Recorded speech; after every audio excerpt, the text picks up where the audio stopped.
Hello bachcho, let's read the question. Questionnaire says which of the following statements is are correct with respect to the law of segregation. Option A is alleles do not show blending. B is the paired factors or alleles segregate from each other such that a gamete receive the two factors as in the original paired form. C is homozygous parent produce similar type of gametes whereas heterozygous one produce two type of gametes each having one allele with unequal proportion. D is all of the above. So for this question हमारे पास एक की concept है that is law of segregation. Law of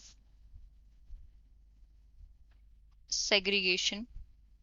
अब law of segregation जो है वो क्या state करता है, means during gamete formation, mean gamete formation के टाइम पे, गैमीट फॉर्मेशन द फैक्टर और अलील्स जिसको कि हम क्या बोलते हैं जीन विद each pair जो है segregate from each other such that gamete receive only one from the pair, means the factor or alleles of a pair separate from each other such that from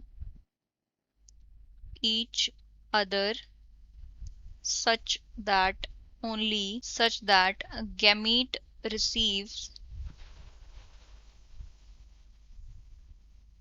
only one from the pair, only one from the pair.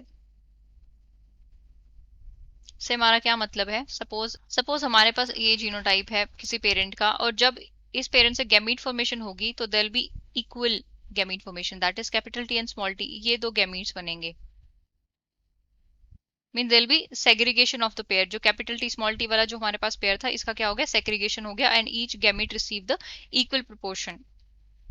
So this is the law of segregation. अब हमें इसके regarding कुछ statement दी गई हैं, उनको पढ़ते हैं. Alleles do not show blending. हाँ, तो this law was based on the fact that alleles do not show blending.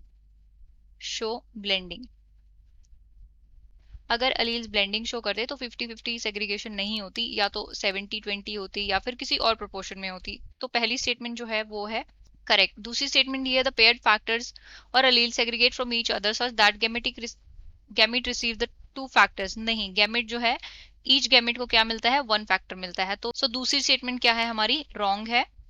C's homozygous parent produce similar type of gametes, whereas heterozygous one produce two type of gametes, each having one allele with unequal proportion. So यहाँ पे homozygous parent के अंदर जो है similar type of gamete, तो homozygous मान लो capital T capital है तो यहाँ से क्या बनेगा, सिर्फ टी टाइप्स के ही गैमेट्स बनेंगे. तो ये बात तो सही है. whereas heterozygous one produce two type of gametes. So heterozygous दो टाइप के गैमेट बनाते हैं, each having one allele with unequal proportion. नहीं, हमने अभी बात की लॉ ऑफ सेग्रीगेशन में जो है इक्वल सेग्रीगेशन होती है, 50-50% दोनों गैमेट्स को मिलता है. तो ये स्टेटमेंट भी जो है वो क्या है, wrong. D is all of the above, तो ये भी नहीं हो सकता. तो हमारा करेक्ट ऑप्शन क्या होगा, that is option A. So final answer for the question is option A. I hope you have understood it well. Best of luck and thank you.